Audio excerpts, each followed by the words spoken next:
Hello good morning dear candidates. और अभी बज चुके हैं सुबह के 5:30। Good morning everyone. And with this early morning today we are going to study a very important topic that is based on Shakespearean tragedy. Okay, so we have already completed Othello, right? We have already completed Macbeth, but today I am going to teach you a very important topic. आपको कोई भी tragedy आए तो आप यहाँ से introduction ले सकते हैं। हो सकता है आपको क्वेश्चन ही ये आ जाए एग्जाम में कि what is a Shakespearean tragedy, और ये 20 मार्क्स का क्वेश्चन आ जाए, आपको 10 मार्क्स का क्वेश्चन आ जाए। तो आपके लिए आज का जो टॉपिक है वो बहुत ज़्यादा इम्पॉर्टेंट है, क्योंकि शेक्सपियर का जब भी हम याद करते हैं या तो ट्रेजेडी या comedy, most of the time in दोनों में से पॉसिबिलिटी रहती है कोई भी क्वेश्चन की। तो आज मैं आप लोगों को जो ट्रेजेडी का टॉपिक करवा दूँगी, तो उसके बाद जो भी हम ट्रेजेडीज़ करेंगे उनको आपको समझने में और भी ईजी फील होगा, और हम उनको थोड़ा सा शॉर्ट में भी कर पाएंगे, क्योंकि फिर मुझे ट्रेजेडी के जो एलिमेंट्स हैं उनको बार बार डिस्कस करने की ज़रूरत नहीं पड़ेगी। आपको सिर्फ मेमोराइज करवाने के लिए मैंने यहाँ पर एक स्लाइड लगा दी है। To be or not to be, that is the question. This is a famous quotation from Hamlet, act 3 scene 1. So continuing to the next slide, what is a tragedy? In my previous video I have already explained कि आप सबको ना ये वाली जो quotation है ये बड़े अच्छे से याद होनी चाहिए। एरिस्टोटल, जो कि बड़े ही महान ग्रीक फिलोसोफर रहे हैं, उन्होंने अपनी एक बुक लिखी थी पोएटिक्स। तो वहाँ उन्होंने ट्रेजेडी को डिफाइन किया है, tragedy as a morally ambiguous genre in which a noble hero goes from good fortune to bad. तो आप सभी इस को अच्छे से याद कर लें, और आपको याद हो जाए तो याद होने के बाद वो मुझे कमेंट बॉक्स में लिखें बिना देखे, ताकि मैं ये चीज़ इंश्योर करूं कि आप जो मेरी मेहनत है उसकी जगह आप भी उतनी ही मेहनत कर रहे हैं। अब एक और डेफिनेशन आप याद कर लीजिए आज ट्रेजेडी की। A literary work depicting serious events in which the main character often high ranking and dignified comes to an unhappy end. तो आप ये भी एक ट्रेजेडी की डेफिनेशन याद कर लीजिए, मेरे साथ बोलेंगे। अ लिटरेरी वर्क डिपिक्टिंग मीन्स होता है दिखाना। अ literary work depicting serious events in which the main character often high ranking and dignified, यानी कि हाई रैंक का है और उसका एक अपना रुतबा भी है, डिग्निटी भी है, उसकी एक स्टेटस है। Comes to an unhappy end, तो इसको भी आप एक बार याद कर लें। और ये दोनों ही ट्रेजेडी की डेफिनेशंस आपको नींदों में भी अगर कोई उठाए तो आपको याद होनी चाहिए। Now let's move to the characteristics of Shakespearean tragedy.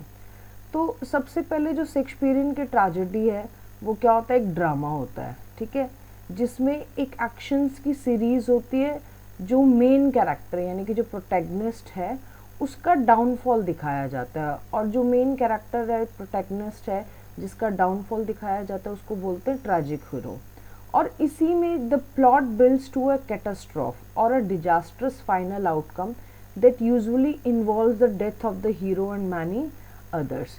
और जो पूरा प्लॉट जो होता है, पूरी जो स्टोरी लाइन होती है उस ड्रामा की, वो इस तरह से होती है कि एंडिंग तक पहुंचते पहुंचते कैटास्ट्रॉफ आ जाता है। कैटास्ट्रॉफ का मीनिंग क्या है कि ऐसा रिजल्ट निकलता है जो बड़ा ही डिजास्ट्रस है, और इसमें प्रोटैगनिस्ट की, ट्रेजिक हीरो की तो डेथ होगी, साथ में किसी दूसरों की भी होगी। तो ये दो क्वालिटीज़ आप ट्रेजेडी की याद रखें। नेक्स्ट है, जो ट्रेजिक हीरो है, at the centre of a tragedy is a person of high rank who accepts his और her downfall with dignity. The tragic hero is a common archetype. Archetype का meaning क्या होता है, आदर्श, प्रतिनिधि, प्रतिरूप। तो जो ट्रेजिक हीरो होगा, ट्रेजेडी का जो सेंटर पॉइंट है, जो मेन कैरेक्टर है, वो हाई रैंक तो होगा ही होगा, और वो अपने डाउनफॉल को बड़े डिग्निटी के साथ एक्सेप्ट करेगा। उसको कहीं ना कहीं मतलब ऐसा नहीं होगा कि भाई वो उस चीज़ को एक्सेप्ट नहीं करे, क्योंकि वो आदर्श है। तो वो अगेंस्ट नहीं, चाहे कुछ भी हो जाए, उस जो उसका एक बार डिसीजन हो चुका है उसके अगेंस्ट नहीं जाता है। फिर अब आता है एक ट्रेजिक फ्लॉ। ट्रेजिक फ्लॉ का मतलब क्या होता है, एक ऐसी एरर जजमेंट में या फिर वीकनेस में किसी कैरेक्टर के तो क्या बोलेंगे हम, जैसे ये बोलेंगे कि मेन जो कैरेक्टर है उसमें, सच एज हुब्रिस। हुब्रिस का मीनिंग होता है बेटा प्राइड, गर्व महसूस करना, आत्म अभिमान जिसको हम बोलते हैं। So the tragic hero recognises the flaw and its consequences, but only after it is too late. This realization helps to redeem his character, right? Next is, despite the tragic hero's tragic flaw, there is usually some redeeming quality or qualities that make us sympathize with or root for the tragic hero. अब जो पूरा आपका ये होगा tragedy जो होगी, उसमें जो ट्रैजिक हीरो होगा उसमें कुछ ना कुछ ऐसी उम्दा क्वालिटीज़ होंगी कि जिनसे जो ऑडियंस है या फिर जो रीडर है वो उनको सिंपैथाइज करेगा। और इसीलिए ये एक ट्रैजिक हीरो के अंदर ऐसी चीज़ रहेगी कि उसके अंदर बेशक उसने कुछ गलत किया फिर भी ऑडियंस उसके साथ थोड़ी सहानुभूति रखेगी।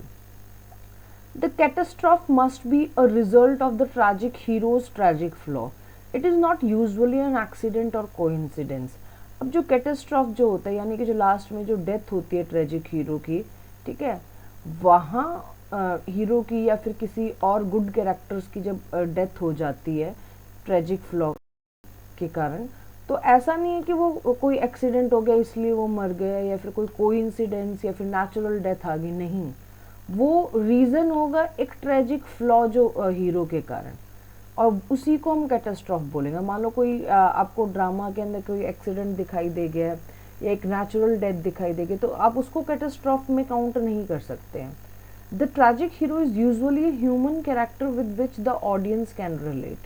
अब जो ट्रैजिक हीरो है वो एक ह्यूमन कैरेक्टर होगा और ऑडियंस उसको अपने आप को उसके साथ रिलेट कर पाएगी।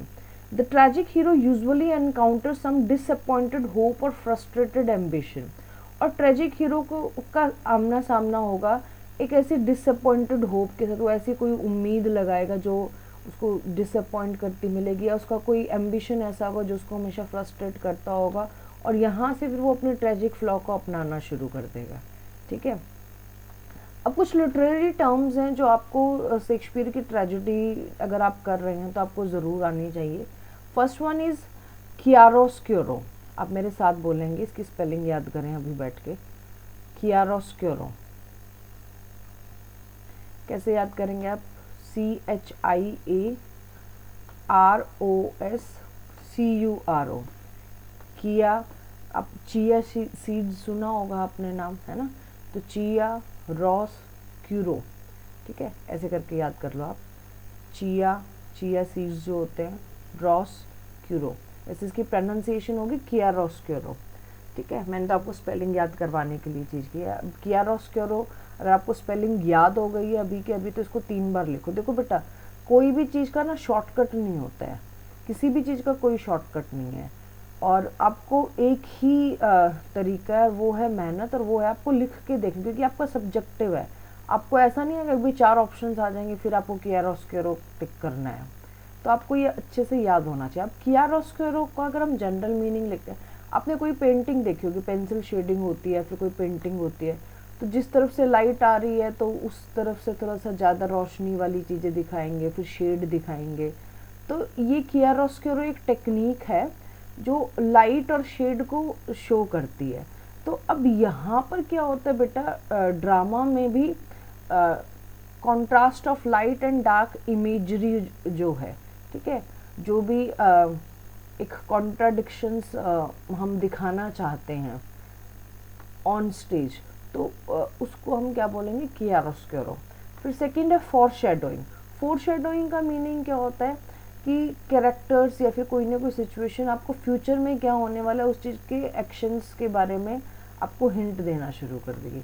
असाइड मतलब क्या होता है, कैरेक्टर के प्राइवेट कमेंट्स हैं जो other characters on stage do not here, ठीक है, उसको असाइड बोलते हैं। एनाक्रोनिज्म क्या होता है, an error in chronology, specially a chronological misplacing of persons, events, objects और customs in regard to each other. अब क्या है ना, जो शेक्सपियर की जो ट्रेजेडीज़ हैं उनमें आपको ना ऐसे सिंक नहीं मिलेगा, एक ऐसे लाइन में सारी चीज़ें नहीं मिलती हुए मिलेंगी। आपको कहीं पे लगेगा कि ये चीज़ें थोड़ा सा इनएक्यूरेटली प्लेस की गई, ये आदमी यहाँ ना हो के दूसरी जगह पे होना चाहिए था, या फिर कई बार आपने देखा होगा जो भी हिस्टोरिकल ड्रामाज लिखे हैं, या फिर आप अभी अपना पीछे अभी मैं आपको आगे जो किंग लियर करवाऊँगी, जूलियस सीजर भी करवाऊँगी, तो उनकी जो क्रोनोलॉजी है वो एकदम एक्यूरेट नहीं मिलेगी आपको। फिर कॉमिक रिलीफ, आपको बताया मैंने, आपके ओथेलो में भी बताया शायद, और इसमें मैकबेथ में भी जो होता है एक कोई ना कोई एक ह्यूमरस सीन होता है जिससे कि जो टेंशन है उसको रिलीज़ किया जा सके। एम्बिग्विटी, एम्बिग्विटी, अब आपका कॉमिक रिलीफ मैं आपको नेक्स्ट जो पढ़ाने वाली हूँ किंग लियर, उसमें एक फूल है किंग लियर के साथ साथ जो रहता है, जो कॉमिक रिलीफ आपको साथ के साथ देता रहता है। वैसे पोर्टर जो मैंने पिछली वीडियो में बताया था वो भी एक कॉमिक रिलीफ गिवर है। एम्बिग्विटी, एम्बिग्विटी का मतलब क्या होता है? अस्पष्टता, है ना। तो यहाँ पर अस्पष्टता से मतलब क्या है कि कुछ ना कुछ ऐसे सजेशंस या फिर डिफरेंट कॉन्फ्लिक्ट मीनिंग्स आपको ज़रूर मिलेंगे। आयरनी, आयरनी का मीनिंग क्या होता है? विडम्बना। अब विडम्बना क्या होता है कि कैसी टेक्निक जो इंडिकेट करती है या तो किसी कैरेक्टर के थ्रू या किसी स्टोरी लाइन के थ्रू या फिर सिचुएशन, मतलब सिचुएशन ऐसी आ जाए स्टोरी के अंदर, या फिर जानबूझकर ऐसा वर्बली कुछ बोला जाए, हाँ, जिससे क्या है कि कोई इंटेंशन और एटीट्यूड अपोजिट हो, जैसा कि दिखाई दे रहा है ना, जो एक्चुअली में आपको दिखाई दे रहा है, जो आप उसको सुन रहे हैं, समझ रहे हैं, सिचुएशन जो आपको लग रही है उसके अपोजिट आगे होने वाला है या फिर उसका मीनिंग अपोजिट है, तो इसको हम बोलते हैं आयरनी। पैराडॉक्स, पैराडॉक्स क्या होता है? विरोधाभास या अंतर विरोध। Statement that appears contradictory but reveals a truth, ठीक है। मोनोलॉग, मोनोलॉग मतलब क्या होता है कि कोई भी एक लंबी स्पीच कोई एक कैरेक्टर दे रहा है बिना इंटरप्शन के, तो उसको हम मोनोलॉग बोलेंगे। ब्लैंक वर्स, देखो आपको पिछली वीडियोस में भी मैंने बताया था कि शेक्सपियर के जितने भी ट्रेजेडीज आपको मिलेंगे उसमें अनराइम्ड यानी कि ब्लैंक वर्ड्स, इयाम्बिक पेंटामीटर मिलेंगे। पेंटामीटर का मतलब क्या होता है? पेंटा मतलब होता है 5, यानी कि एक इसमें ना 5 तो आपको स्ट्रेस्ड सिलेबल्स मिलेंगे और 5 अनस्ट्रेस्ड सिलेबल्स मिलेंगे, ठीक है। टोटल 10 सिलेबल्स होंगे कि इयाम्बिक पेंटामीटर में, यानी कि एक लाइन में आपको 10 सिलेबल्स मिलेंगे, एक स्ट्रेस्ड मिलेगा, फिर नेक्स्ट अनस्ट्रेस्ड मिलेगा, एक स्ट्रेस्ड मिलेगा, एक अनस्ट्रेस्ड मिलेगा। तो इस तरह से इसको हम बोलते हैं इयाम्बिक पेंटामीटर। तो जितने भी ट्रेजेडीज शेक्सपियर ने लिखे हैं तो उनमें जो हाई रैंक के जो कैरेक्टर्स हैं उनके पास आपको अनराइम्ड इयाम्बिक पेंटामीटर उनके डायलॉग्स में मिलेगा, उनकी ब्लैंक वर्ड्स मिलेगी, ठीक है। नेक्स्ट आता है एल्यूजन। एल्यूजन का मतलब होता है कि किसी और लिटरेचर या हिस्ट्री से रेफरेंस करते हुए किसी चीज़ को बनाया गया। सॉलिलोक्वी, अभी पीछे मैकबेथ जो मैंने पढ़ाया था उसमें भी आपको बताया था सॉलिलोक्वी क्या होता है कि एक ऐसा कैरेक्टर जो स्टेज पर अकेला है और जो सोच रहा है लेकिन उसके सोचे हुए विचार मतलब वो अपने आप से बात कर रहा है और वो फिर डायलॉग्स लाउडली ऑडियंस के पास सुनाई दे रहे हैं। इमेजरी, इमेजरी क्या होता है कि ऐसा कुछ ना कुछ डिस्क्रिप्शन हो रहा है ऑन स्टेज या फिर लिटरेरी वर्क में, ऐसी लैंग्वेज का यूज़ किया जा रहा है जिससे सेंसेशन हो रही है हमें। ये सेंसेशन हमारे 5 सेंसेस से रिलेटेड किसी भी चीज़ को लेकर हो सकती है। फिर आता है फॉयल। फॉयल क्या होता है? A character who acts as a contrast to another character. अब ठीक है, एक good one is on the way of goodness और जो दूसरा है वो एविल रास्ते पर, तो इसको हम फॉयल बोलेंगे। अब नेक्स्ट आते हैं एपोस्ट्रॉफी। एपोस्ट्रॉफी बेटा अब आप लोग ग्रामर के साथ इसको मत कनेक्ट करें। एपोस्ट्रॉफी ग्रामर में होता है ऊपर की तरह जो हम कॉमा लगाते हैं उसको एपोस्ट्रॉफी बोलते हैं, लेकिन एपोस्ट्रॉफी लिटरेरी वर्क में क्या होता है? एक ऐसी स्पीच जो एक एक्टर ऑन स्टेज दे रहा है और उसमें वो एड्रेस कर रहा है किसी एब्स्ट्रैक्ट कॉन्सेप्ट यानी कि अमूर्त चीज़ को, that is not physically present on stage, ठीक है। अब जैसे मान लो ऐसे कोई उसमें किसी पेड़ को ऐसे करे कि अरे पेड़ तुम मेरी बात सुन रहे हो या नहीं सुन रहे हो, तुम्हारी मुझे बहुत ज़रूरत है, तो अब ये क्या कहलाएगा? एपोस्ट्रॉफी कहलाएगा। सब प्लॉट, अब एक आता है सब प्लॉट। किंग लियर अभी जो मैं आपको पढ़ाने वाली हूँ उसमें एक बड़ा ही अच्छा खूबसूरत सब प्लॉट है। तो एक छोटा plot that is happening at the same time as the main plot usually involves less important characters, ठीक है। ये भी आपको किंग लियर में आपको ये क्वालिटी मिलेगी, ये कैरेक्टरिस्टिक्स मिलेगी। अब आता है next rhetorical devices. Rhetorical device क्या होता है? It is a use of language for a particular effect, ठीक है। एक पर्टिकुलर इफेक्ट डालने के लिए इस लिटरेरी डिवाइस को यूज़ किया जाता है। कैसे? अब Shakespeare uses many rhetorical devices such as repetition, है ना, तो वो एक ही वर्ड और फ्रेज को बार बार यूज करते हैं. फिर नेक्स्ट आता है parallelism, the repetition of grammatical structures to express ideas that are related or of equal importance. And rhetorical questions, rhetorical question क्या होता है, question that expects no answer but it is use to make the speaker's rightness seem self evident, है ना. तो अब जैसे ऐसा है कि हाँ क्या मैं ठीक नहीं कर रहा हूँ बताओ, अब कोई ऑडियंस में से थोड़ी उठ के बताएगा, लेकिन ये क्या हो गया, रेटोरिकल क्वेश्चन हो गया. तो रेटोरिकल डिवाइस का इन टोटल क्या मीनिंग है कि ऑडियंस को उस चीज़ की सिग्निफिकेंस, उस थॉट की, उस डायलॉग की सिग्निफिकेंस से रूबरू करवाना और वो बोल के करवाना. ठीक है, उसमें बोलने में रेपिटेशन भी हो सकता है, कोई पैरेललिज्म भी आ सकता है, या फिर कोई क्वेश्चन भी हो सकता है. स्टेज डायरेक्शंस, अब स्टेज डायरेक्शन जो हैं इनके पास ट्रेजेडी में जो भी स्टेज डायरेक्शंस लिखी हुई हैं वो सारी ब्रैकेट्स में और इटैलिसाइज्ड वर्ड्स में लिखी हुई हैं. ये मैं आपको क्यों बता रही हूँ कि आपको एग्जाम में कोई भी क्वेश्चन आए तो आप इन सारी चीज़ों को इंक्लूड करते. फॉर एग्जांपल एनालिसिस के लिए आपको कोई ट्रेजेडी आ जाती है तो आप एकदम से कंफ्यूज ना हो, इनका ऐसा टर्म्स यूज़ करें और अपनी आपकी जो नॉलेज है उसको इसमें इम्प्लीमेंट करते हुए इन लिटरेरी टर्म्स को एक्सप्लेन करते हुए चलें. ठीक है, अब आता है dramatic structure. The structure of the plot is usually as follows, exposition and exciting force. ये बेटा आप ना सभी अच्छे से नोट कर लें अपने नोटबुक पेन लेकर, और इसमें ज़रूर नोट करें क्योंकि कई बार प्लॉट स्ट्रक्चर भी पूछा जाता है ट्रेजेडी का. तो पहला क्या होगा, एक्सपोजिशन एंड एक्साइटिंग फोर्स, यानी कि background information and incident that sets the action in motion, इसको हम बोलेंगे एक्सपोजिशन एंड एक्साइटिंग फोर्स. फिर सेकंड आएगा rising action, complications in the main plot and सब प्लॉट. ये आपको एक्ट 1 के एंड में या एक्ट 2 के एंड में आपको मिलना शुरू हो जाएगा. फिर थर्ड आएगा क्लाइमैक्स, है ना. तो पहला आप बोलेंगे एक्सपोजिशन एंड एक्साइटिंग फोर्स, दूसरा आप बोलेंगे राइजिंग एक्शन, फिर तीसरा बोलेंगे क्लाइमैक्स. क्लाइमैक्स का मतलब क्या होता है, plots come together, turning point that changes the main characters fate, जहाँ से चीज़ें टर्निंग पॉइंट ले लेती हैं, है ना, और आपको लगता है कि अब कुछ गड़बड़ होना शुरू हो गया, अब यहाँ से इतना एक्सट्रीम इंटरेस्ट बन गया है उस स्टोरी में, उस ड्रामा में, कि अब इसको छोड़ना नामुमकिन जहाँ हो, जिसको हम बोलते हैं क्लाइमैक्स. ठीक है, फिर अब नेक्स्ट आता है फॉलिंग एक्शन. फॉलिंग एक्शन का क्या मतलब होता है, conflict unravels, things fall apart, main characters wins और लूजेस.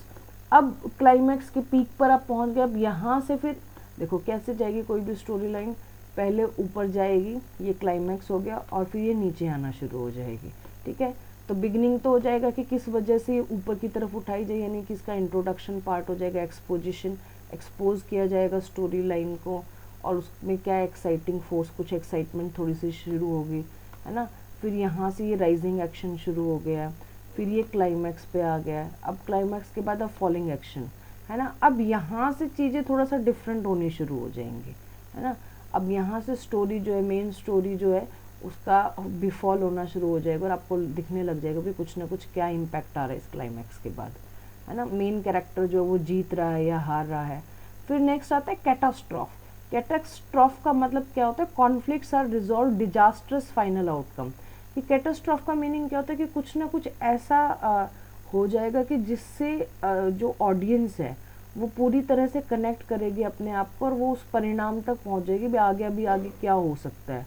ठीक है, अब कैटास्ट्रॉफ की कुछ जो कैरेक्टरिस्टिक मैंने पीछे बताई थी कि कैटास्ट्रॉफ में ना इमोशनली ऑडियंस आपके साथ कनेक्टेड मिलेगी, यानी कि ड्रामा के साथ कनेक्टेड मिलेगी, और उस तरह से कॉन्फ्लिक्ट सारे रिजॉल्व हो जाते हैं and it is towards the ending. जो एक अनहैप्पी एंडिंग है ट्रेजेडी में, उसको हम कैटास्ट्रॉफ बोलेंगे.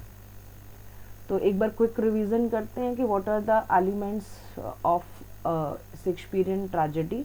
तो सबसे पहले आता है कि इसमें एक ट्रेजिक हीरो होना चाहिए. ठीक है, दूसरा होगा एक स्ट्रगल देखना चाहिए between good and evil. Yes, एक और इम्पॉर्टेंट जिसको हम हमार्शिया बोलते हैं, जिसको ट्रेजिक फ्लॉ बोलेंगे, the fatal character flaw of the tragic hero. ये मुझे एक्चुअली पीछे लिखना चाहिए था वर्ड, जो मैं भूल गई, आप अभी नोट कर लें. हमार्शिया, हमार्शिया का मीनिंग क्या होता है, tragic flaw of the main character. फिर tragic waste, the good being destroyed along with the bad at the resolution of the play. often played out with the unnecessary loss of life, especially of good guy characters. तो tragic waste का मतलब क्या है कि by the end वो जो भी good qualities थी वो बैड में कन्वर्ट हो जाती है and it leads to death. तो ट्रेजिक वेस्ट और कथारसिस दोनों आपस में इंटरकनेक्टेड है। एक्सटर्नल कॉन्फ्लिक्ट, इंटरनल कॉन्फ्लिक्ट, ये मैंने आपको पीछे अब जो दो हमने ओथेलो और ये मैकबेथ जो दोनों ट्रेजेडीज़ की हैं उसमें दिखाया है कि किस तरह से एक कॉन्फ्लिक्ट तो हीरो के अंदर दिमाग में होगा उसकी फैटल फ्लॉ के कारण, है ना, दूसरा बाहरी लोगों के साथ उसका एक्सटर्नल कॉन्फ्लिक्ट होगा। फिर नेक्स्ट आता है कथारसिस। कथारसिस क्या होता है? The release of the audience emotion through empathy with the character. फिर कुछ ना कुछ सुपर नेचुरल एलिमेंट्स भी आपको मिलेंगे, ये भी एक आपको ट्रेजिक शेक्सपियर की ट्रेजेडी में आपको मिलने वाला है। Lack of poetic justice. अब पोइटिक जस्टिस का मतलब क्या होता है कि जिसने बुरा किया उसके साथ बुरा हुआ, जिसने अच्छा किया उसके साथ अच्छा होना, इसको हम बोलते हैं पोइटिक जस्टिस। लेकिन अब यहाँ पर क्या, things and poorly for everyone including the good guys. Comic relief आपको मिलेगा, ठीक है, कोई ना कोई ह्यूमरस कैरेक्टर्स मिलेगा। So in this way this was the ending of a very important topic, that is Shakespearean tragedy. I hope you have liked it. अगर आपने इसको पसंद आया तो एक बार सारी जो भी ट्रेजेडी का आपने कैरेक्टरिस्टिक्स पढ़ी उनको जल्दी से कमेंट बॉक्स में आप लिखें। ये मेरे लिए मत लिखें, मेरी वीडियो के लिए मत लिखें, लेकिन आप अपनी जो प्रैक्टिस कर रहे हैं, अपनी जो रिविजन कर रहे हैं उसके लिए लिखें। That's all, thank you and have a good day.